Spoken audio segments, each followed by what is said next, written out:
It's 7 a.m. on the West Coast, 10 a.m. on the East Coast of the United States of America, 3 p.m. in London, 11 p.m. in Kyoto, Japan, and in Malaysia, it's 1979.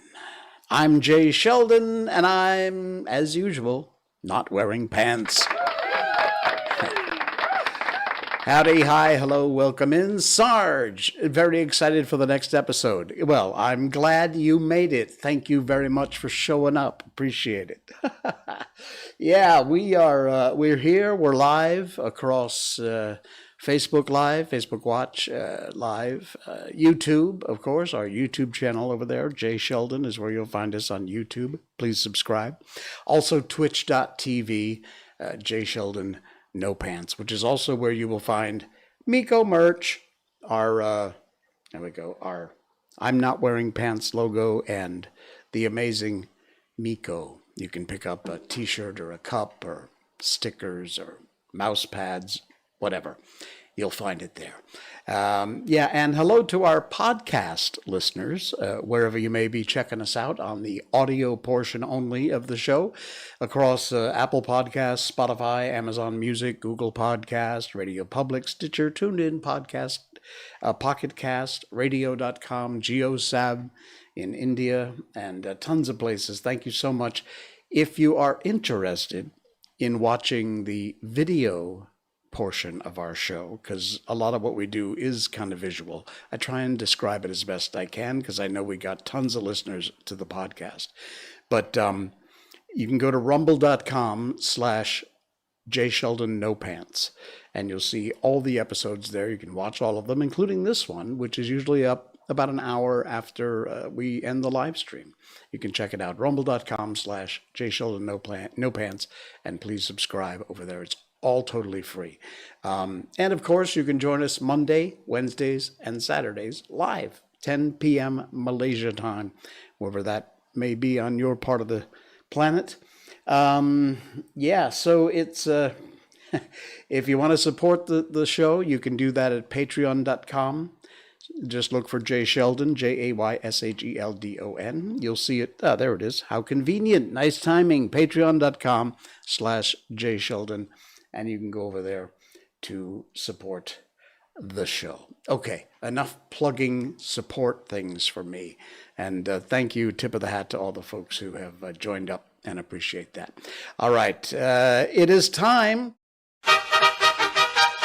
Miko update. Yes, Miko update. If you don't know, if you're new to the stream or the podcast, Miko is our little Shiba Inu dog. Her official full name, according to her pedigree, is Ichiko Mikoto, which is a very royal name. But we call her Miko. And I told you this story before, but now I've got the proof. There's this Siamese cat. It has a bell on its neck, is very tame. It's owned by somebody in the neighborhood, but it wanders around, and it's chosen our yard to kind of hang out in. Miko has been trying to make friends, but Miko's a bit too excited. So we have a slider door in our dining room off the side of the house, and it looks out into my Japanese garden. I've showed you that before here. And a lot of times during the day, we'll leave that door open. There's a gate across it. There's a metal bars, so it's secure, but we leave it open just to get the breeze coming through. Well, this Siamese cat, I wish I knew the cat's name, has not ever ventured into the house. It's always hanging out in the yard or underneath my car. Miko plays with it, tries to, get it to play, and the cat has got cojones the size of bowling balls, because this cat, it's a she, but this cat, she does not put up with her crap at all. She swats at him. Anyway, I come downstairs and I head to the kitchen, and as you can see from this freeze frame of this video, I'm going to play it in a minute, the cat is in the house drinking Miko's water. Check this out. This is, let me turn the sound on. There's not much going on here for sound, but the cat is hanging out At Miko's bowl, that's the neighbor's dog barking, which it always does. And look at this. The cat's just hanging there. Miko's like, come on, you want to play? And the cat's kind of like, maybe not. Back off, dog. But look at that. She doesn't put up with anything. So the cat runs out and Miko's still trying to get it to play. Unbelievable. This cat just does not know when to say no. Oh, man. So that's our Miko update for today. The cat finally managed to get the chutzpah to come in the house, and Miko caught it. So there's, you can tell they're just kind of play fighting. The cat doesn't put up with her crap, and she keeps trying to get the cat to play. So there you go. She's hanging around here somewhere tonight, but I don't think she's going to come in. We'll see if we can. Well, if she does, we'll put her up on the stream. We'll jump her in here for a little while. So yeah, that was our Miko update for today. Not much else happening. It is hotter than blazes here. It's unbelievably hot again. It's always hot, but for the last week, it's been I died and went to hell hot. So yeah, we've got levels of hot here. It's like livable hot, really hot, and oh my God, hot. It's been in the oh my God, hot area for quite a while. What else have I got tonight? I got to get quite a few things, actually, including if you saw our thumbnail, we'll get to that a little later. No, it's not a sex toy. Okay, so I'll explain that coming up in a little while. But a friend, actually not a friend of mine, this is a page that I follow on Facebook called Japanese Inside. And they do a lot of really pretty pictures of temples and old Kyoto and stuff like that. So, of course, I'm fascinated by it. But I found a new Japanese word, which, as this person says, I think it's my favorite Japanese word. And I will probably screw up the pronunciation. Kuchisabishii. Kuchisabishii. That is Japanese for when you're hungry. You're not hungry, sorry. When you're not hungry, but you eat simply because your mouth is lonely. Okay. I can identify with that. And especially because we've all been under house arrest for like 5 years, you get a lot of that. A lot of my friends have been posting and saying, oh my God, I got so fat since lockdown and all that stuff. But it's true. Sometimes you eat not because you're hungry, but Kuchisabishii, simply because your mouth is lonely. So for all those of you out there with lonely mouths, there you go. There's a word for that in Japanese. Oh, man. All right, more of the stupid people on the internet. This is the absolute collection of curated crap from the cacophony of collectibles called the World Wide Web, the internet. Where is this from? Ranker.com. Again, I don't know the site, but we like to give a tip of the hat to the folks we get these things from. And it's 47, I'm not going to do all of them, 47 hilarious times the internet caught people making unsuccessful attempts. You'll get what I'm saying when we get into this a little bit. Like I said, I'm not going to do all of them because there's 47 of them, but I'll give you the first few of them. People that post something and probably didn't exactly think through what they were posting when they posted it. If you use facial recognition for anything, the government has your face. Dun, dun, dun. And then somebody replied, wait till you find out about driver's licenses. Oh, yeah. Here, somebody posted, Stan Lee was a bigot. He said Peter Parker could never be gay. So stop with this Stan Lee worshipping. He not only refused to make Spider-Man queer, he also stated that Spider-Man should never be gay. If you continue to idolize him, then you're just as bad. To which someone replied, he said Peter Parker shouldn't be gay because the character wasn't written with that intention. There's more to LGBTQ plus inclusion than just queer-washing already established non-queer characters. Also, Peter Parker isn't the only Spider-Man.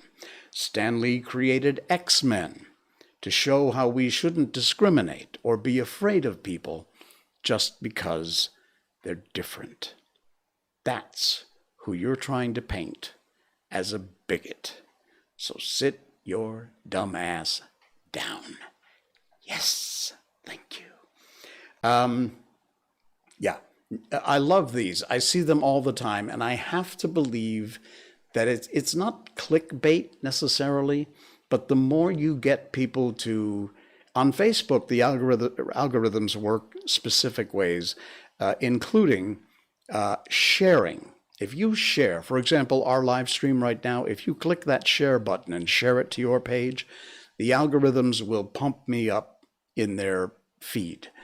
And that, because it shows that you are sharing it, you are interacting with it, you're engaged. And so the share button is a big one on Facebook. Not so much YouTube, Twitch, things like that. But on Facebook, it's the share button.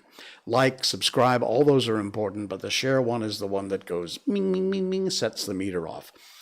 I have to believe that that's what these are, because when you see them posted, they are so stupid that it just encourages people to reply to it, which of course then increases their engagements. Likely that's what they're trying to do, because, for example, this one, no English word has double O, except good. Prove me wrong.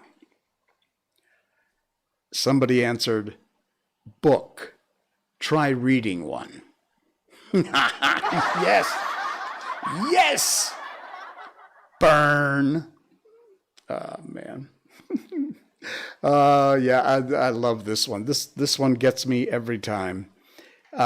This is a visual, so sorry for those on the podcast, but if you don't know the difference between there, and there, you're an idiot. And the reply was, well, this is awkward, because if you can see here, they spelled your wrong. They used the wrong version of your, Y-O-U-R, as opposed to apostrophe R-E. And somebody said, well, this is awkward. Yeah. Oh, man. If you're going... All right, just one or two more of these, because they're too stupid to believe. If you're gonna go try and rob a bank or hit up an ATM or pull off some sort of hate crime, you might want to check to see if your phone is on. These teens, I don't know what was important about putting down their race, but they did, wore masks so that they couldn't get caught committing a hate crime. However, little did they know that when they snuck on campus to paint swastikas and slurs, their phones auto-connected to the school's Wi-Fi under their individual usernames. Oh, man. Whoa, yes, burn. And finally, in the why don't we just take the labels off everything and let God sort it out? Somebody posts, hard-boiled eggs are disgusting. I almost died eating one. The crunchy, soft mix is absolutely disgusting. It's like eating a ravioli covered in chips. And the reply, of course, is, you're supposed to remove the shell. Laughing my ass off. Oh, man. honestly, you really wonder, how do these people remember to get dressed in the morning? How do they remember to put on pants, or where they work and get to work actually, probably most of them don't have jobs, but yeah. That's again, this list goes on. There's 47 of them, and they just get weirder and weirder. That's just the top 5 or 6. You can find it over on ranker.com. Oh, man. Unbelievable. Excuse me. Did you see my ring tonight? I'm wearing a different ring than I usually wear, and I know it won't focus on there. Let me see. Oh, my freckled hand. Yeah, see, it doesn't quite show up the way it should. That is my favorite gemstone. It's a star sapphire. And if you don't know what a star sapphire is, it's a sapphire, but in the sunlight, when the sunlight hits it, there's a 5-pointed star that can be seen inside the gemstone. They're absolutely beautiful. It's not a typical, star. It's just 5 points of light that come out from a center point, and it moves as you move the ring around in the sunlight. It's just part of the crystals in the gem that do that, and specifically to a star sapphire. It's always been my very favorite gemstone. I bought this one from a dealer here in Malaysia as just the stone, and then a very dear good friend of mine had it made into a ring for me, which was really nice. It's a sterling silver ring, because I'm not a fan of gold. I don't know why, gold and I just don't get along, but I love silver. So so it was fashioned into a ring, and one of my favorite stones, actually my favorite stone, the star sapphire. But I thought of that. I wore it tonight simply to show you this ring, not to brag about my star sapphire, but to connect it to this story from Sri Lanka. The world's largest star sapphire cluster has been found in a backyard by accident. Look at the size of this thing. If you're listening on the podcast, sorry, go to rumble.com/JSheldonNoPants for the visual. This thing is, I couldn't tell you. I would say at least maybe 3 feet around, and side to side and up and down, maybe 2 feet. If you see, there's people standing right next to it, and it comes up maybe just below their waist, I would say. It's estimated worth up to $100 million. These things ain't cheap. Star sapphires, the good ones, are not cheap. But it was found, let's see, give you a little bit of the background of the story. A gem trader said the stone was found by workmen digging a well in his home in the gem-rich Ratnapura area in Sri Lanka. Experts say the stone, which is pale blue in color, has an estimated value of up to $100 million in the international market. It weighs, 510 kilograms, 2.5 million carats. Oh, and it has been named the Serendipity Sapphire. A person digging the well alerted us about some rare stones, and they stumbled upon this huge specimen, according to this an article from BBC.com. He didn't want to give his full name or the location for security reasons, obviously. He's a third-generation gem trader and informed authorities about the find. It took them more than a year to clean the stone of mud and other impurities before they could analyze it and certify it. A $100 million star sapphire cluster found in the backyard by accident. Oh, man. Sweet. Somebody has a valuable backyard. Very, very nice. Coffee break. Give me a sec. Unbelievable. That's absolutely incredible.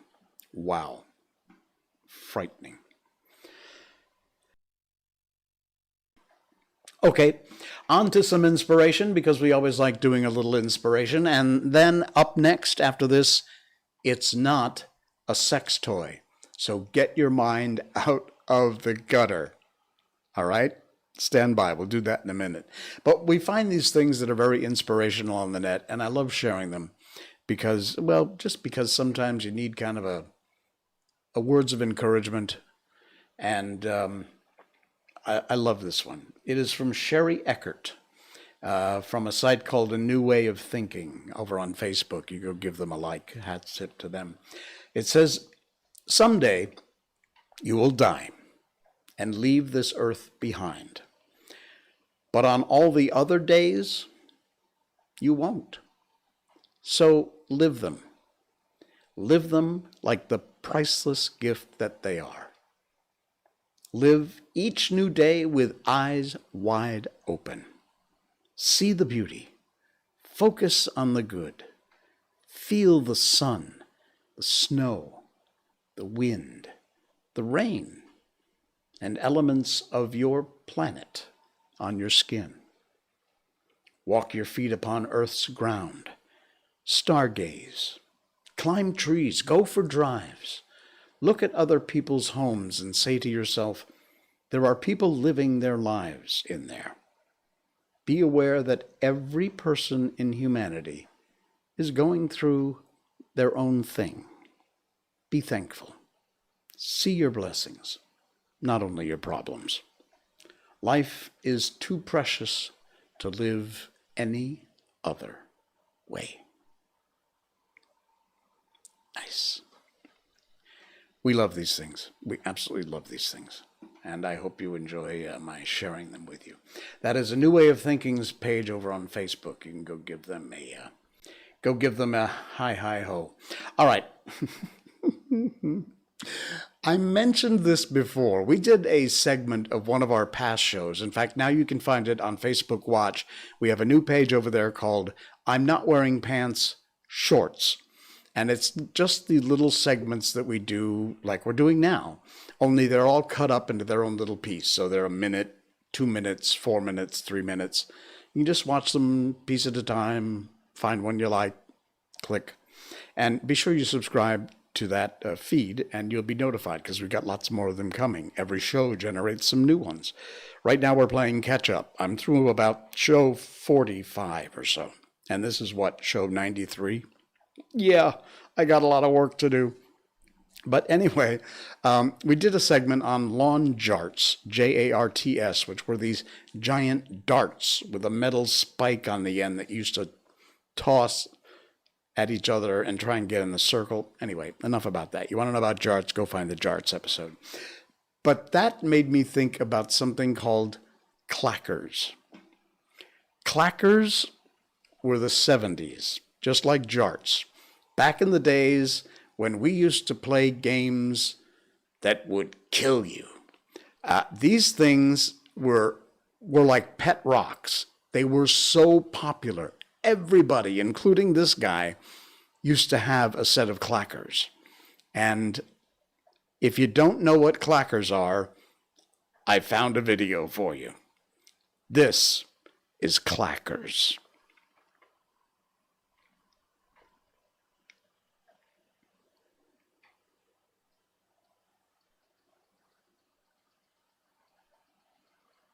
See that? That's how they work. There you go. And that's how they used to sell them, like that, in these packages. So I don't know if the sound came through, but they were made out of this hard plastic. And whenever they would hit, they would go clack, clack, so that they're on strings with a handle at the top. And as you bounce them against each other, they went clack, clack. And once you got the rhythm, you could then give it a good shove, and they would start going top, bottom, clack, clack, clack, clack, clack, clack, clack, clack.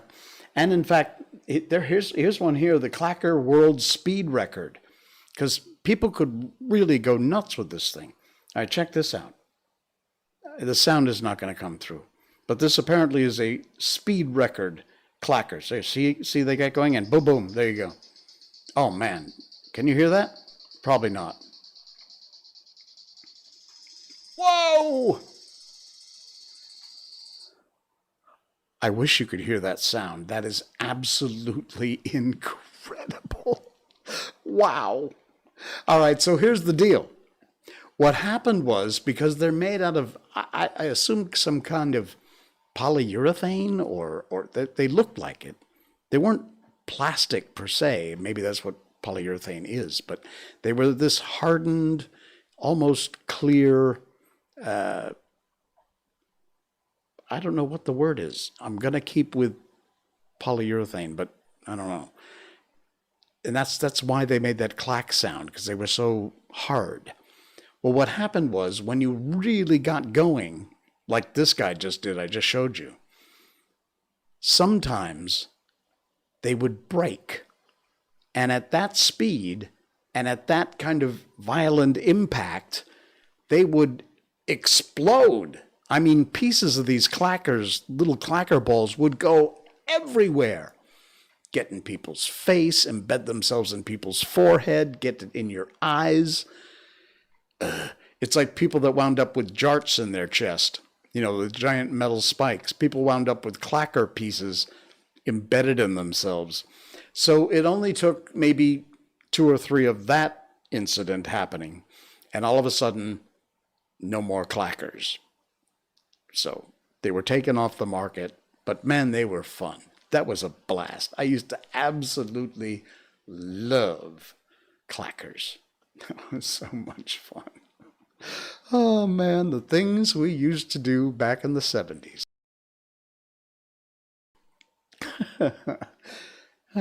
All right. I got one more for you. And that has to do with reading, because one of the things we do on this show is we always encourage you to read, you to pick up a book, maybe even one you've read before a long time ago, maybe decades ago, and read it again, because your perspective has changed and the book will have changed for you too. But to really encourage, if you have kids, your kids to read. Either read to them, let them listen to audio books. We have that also, which is what we're going to do next. But we really, really encourage you and your kids, and you to encourage your kids to read. Read books. Listen to audio books, download ebooks for their little tablets, whatever it might be. It's not just about plugging this show and we read the classics here.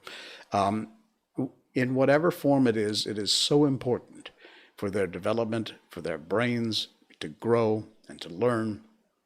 And so we always encourage you to get your kids to read, and read yourself while you're at it. There was, as you know, the whole SpaceX thing with Elon and Bezos and his giant penile rocket that went into space for a few seconds, and they spent billions of bucks on doing that. I am a big fan of Dolly Parton. Yeah, I know. But I always have been a big fan of Miss Dolly. And somebody posted this. It's called Owl at the Library. And, you know, there's been arguments about we could be solving world hunger instead of spending the billions on sending these trillionaire moron business people up into space in whatever personal goals they have. But this one really hit home because of the way I feel about reading and getting your kids to read.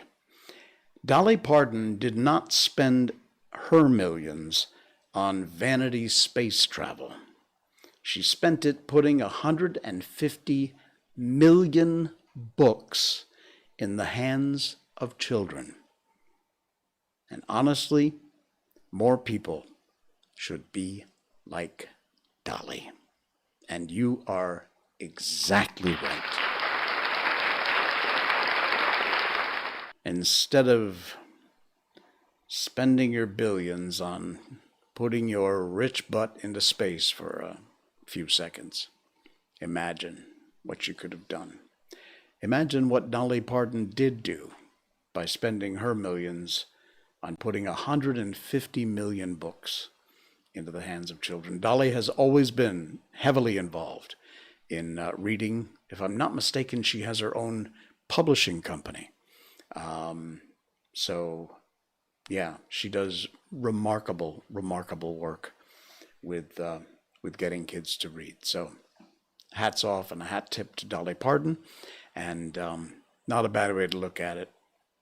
If more rich business people would spend a very small portion of their billions and billions of dollars on helping our kids get books in their hands, imagine what we could accomplish.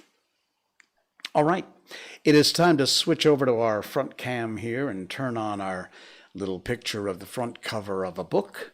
The book is Rudyard Kipling's The Jungle Book. And as we've said several times while we've been reading this book, it ain't nothing like the movies. We found that out. Just a couple of plugs. Of course, you can find this on Gutenberg.org, which is where we get all the books. They're in the public domain, so they are available to be read and done. What I do by reading them is considered a performance, so I've got to use public domain materials so we don't get hit with a lawsuit or a copyright strike. So we've picked some amazing books. They've been great. We did The Wonderful Wizard of Oz, The Velveteen Rabbit, Alice in Wonderland, Peter Pan, The Little Prince, and we are about two-thirds of the way through The Jungle Book, which, other than a few of the characters' names, is absolutely nothing. There, I made up a word. Absolutely, positively nothing. Made up two words. Like the animated movies. So, yeah, there's that. They have been very, very different. So, we're going to continue on with The Jungle Book. When we last left, we were on a chapter called The White Seal. And the baby seal was trying to find a place to get away from the seal slaughter that was going on by the men on the island. And he didn't seem to have much luck, but he suggested the sea vitch, with vitch, that's with a V, the sea vitch, suggested that they go and ask the sea cow. And Kotick, the white seal, had asked, where would I find the sea cow? And the sea vitch said, one of the gulls said, he is the only thing in the sea uglier than the sea vitch, uglier with worse manners. So, in the continuation of this chapter, Kotick is going to head out to try and find the sea cow. Kotick swam back to Novastashna, leaving the gulls to scream, where he found that no one sympathized with him in his little attempt to discover a quiet place for the seals. They told him that men had always driven the holluschickie, and it was part of the day's work, and that if he did not like to see the ugly things, he should not have been going to the killing grounds. But none of the other seals had seen the killing, and that made the difference between him and his friends. Besides, Kotick was a white seal. What you must do, said the old sea catch, after he'd heard his son's adventures, is to grow up and be a big seal like your father, and have a nursery on the beach. And then they'll leave you alone. In another 5 years, you ought to be able to fight for yourself. Even gentle Matka, his mother, said, you will never be able to stop the killing. Go and play in the sea, Kotick. And Kotick went off and danced the fire dance with a very heavy little heart. That autumn, he left the beach as soon as he could, and he set off alone because of a notion in his bullet head. He was going to find the sea cow, if there was such a person in the sea, and he was going to find a quiet island with good firm beaches for the seals to live on, where men couldn't get at them. So he explored and explored by himself from the North to the South Pacific, swimming as much as 300 miles in a day and a night. He met with more adventures than can be told, and narrowly escaping being caught by the basking shark, and the spotted shark, and the hammerhead. And he met all the untrustworthy ruffians that loaf up and down the seas, and the heavy, polite fish, and the scarlet-spotted scallops that are moored in one place for hundreds of years, and grew very proud of it. But he never met the sea cow, and he never found an island that he could fancy. If the beach was good and hard with a slope behind it for seals to play on, there was always the smoke of a whaler on the horizon, boiling down blubber, and Kotick knew what that meant. Or else he could see that seals had once visited the island and all been killed off, and Kotick knew that where men had come once, they would come again. He picked up an old stumpy-tailed albatross who told him that Kerguelen Island was the very place for peace and quiet. When Kotick went down there, he was all but smashed to pieces against some wicked black cliffs in a heavy sleet storm with thunder and lightning. Yet, as he pulled out against the gale, he could see that even there had once been a seal nursery, and it was so in all the other islands that he visited. Limmershin gave him a long list of them, for he said that Kotick spent 5 seasons exploring, with a 4 months' rest each year at Novastashna. When the Holishchukis used to make fun of him and his imaginary islands, he went to the Galapagos, a horrid dry place on the equator where he was nearly baked to death. He went to the Georgia Islands, the Orkneys, Emerald Island, Little Nightingale Island, Goes Island, Bouvet's Island, the Crossets, and even a little speck of an island south of the Cape of Good Hope. But everywhere the people of the sea told him the same things. Seals had come to those islands once upon a time, but men had killed them all. Even when he swam thousands of miles out of the Pacific and got to a place called Cape Corrientes, that was when he was coming back from Goes Island, he found a few hundred mangy seals on a rock, and they told him that men had come there too. And that nearly broke his heart. And he headed round the Horn back to his own beaches, and on his way north, he hauled out at an island full of green trees, where he found an old seal who was dying.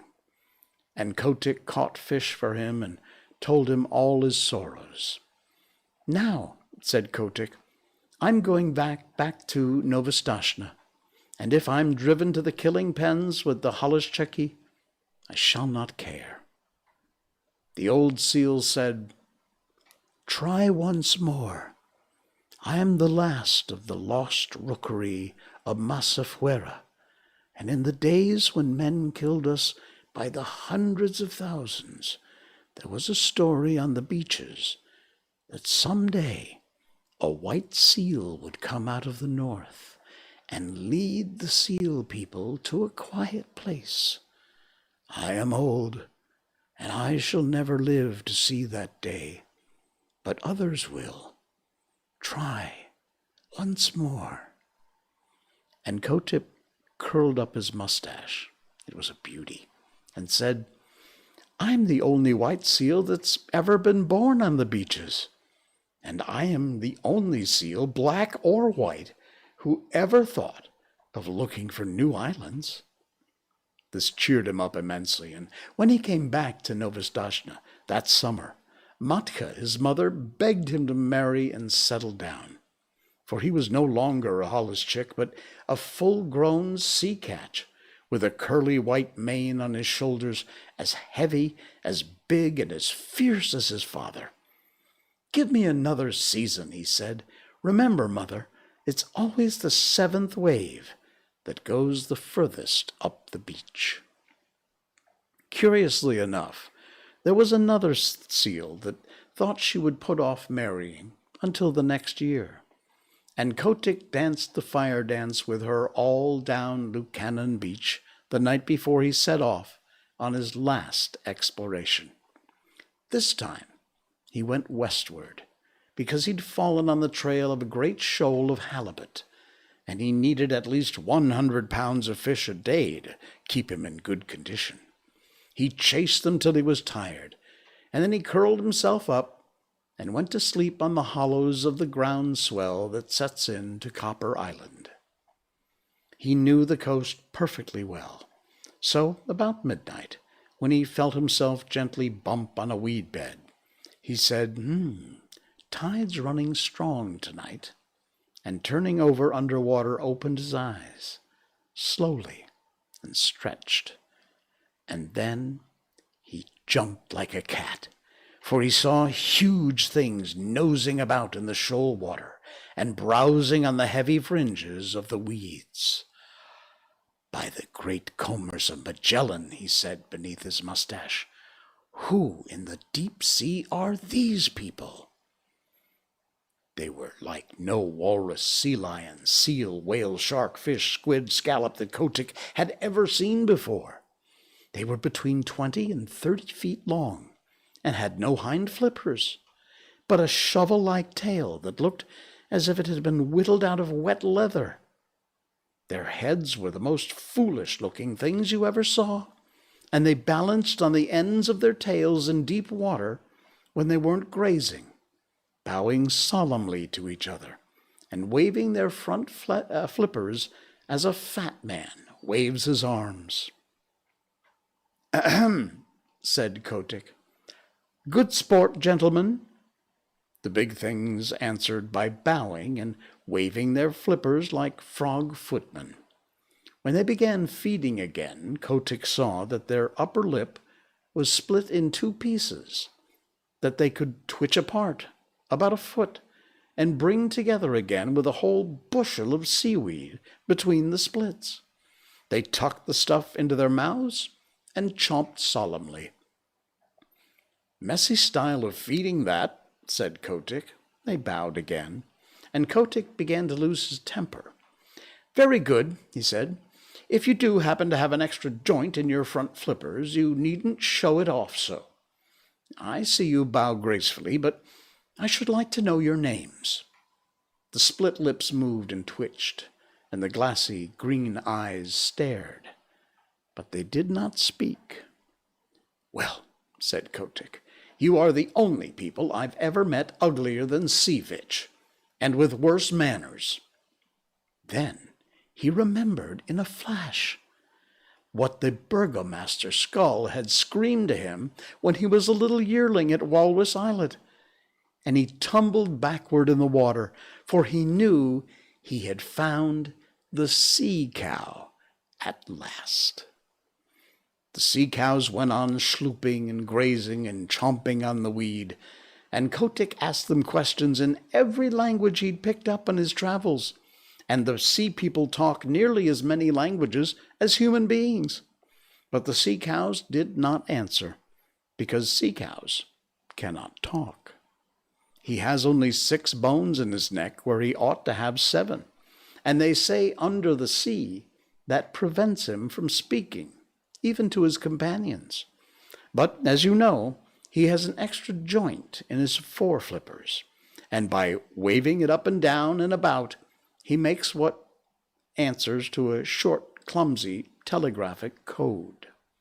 By daylight, Kotick's mane was standing on end, and his temper was gone where the dead crabs go. Then the sea-cow began to travel northward very slowly, stopping to hold absurd bowing councils from time to time, and Kotick followed, saying to himself, "People who are such idiots as these would have been killed long ago if they hadn't found some safe island, and what is good enough for sea-cows is good enough for the sea-catch. All the same, I wish they'd hurry." It was weary work for Kotick. The herd never went more than 40 or 50 miles a day, and stopped to feed at night and kept close to the shore all the time. while Kotick swam round them and over them and under them, but he couldn't hurry them up 1/2 mile. As they went further north, they held a bowing council every few hours, and Kotick nearly bit off his mustache with impatience until he saw they were following up a warm current of water. And then he respected them more. One night, they sank through the shiny water, sank like stones, and for the first time since he had known them, began to swim quickly. Kotick followed, and the pace astonished him, for he never dreamed that Sea Cow was anything of a swimmer. They headed for a cliff by the shore, a cliff that ran down into deep water and plunged into a dark hole at the foot of it, 20 fathoms under the sea. It was a long, long swim, and Kotick badly wanted fresh air before he was out of the dark tunnel they had led him through. "My wig," he said when he rose, gasping and puffing, into the open water at the further end. It was a long dive, but it was worth it. The sea cows had separated, and they were browsing lazily along the edges of the finest beaches that Kotick had ever seen. There were long stretches of smooth, worn rock running for miles, exactly fitted to make seal nurseries, and there were playgrounds of hard sand sloping inland between them, rollers for seals to dance in, and long grass to roll in, and sand dunes to climb up and down. And best of all, Kotick knew by the feel of the water, which never deceives a true sea catch, that no men had ever come there. "This is it," said Kotick. "It's Novastashna over again, but 10 times better." And that's where we'll end it for tonight. Now Kotick's got to get back to the sea catch. Hopefully he can make it to tell them what he's found. All right, in our next stream, we will continue on with Kotick's adventures, the white seal, from Rudyard Kipling's The Jungle Book. Very cool. Thank you so much, folks. Thanks for watching. Thanks for listening to our podcast across all your favorite podcast places. Be sure you like and subscribe. You'll find us on patreon.com/jsheldon. If you want to support the show, please do that. And I will see you again on Saturday night at 10 p.m. Malaysian time. Until then, I'm Jay Sheldon. I'm not wearing pants. Good night.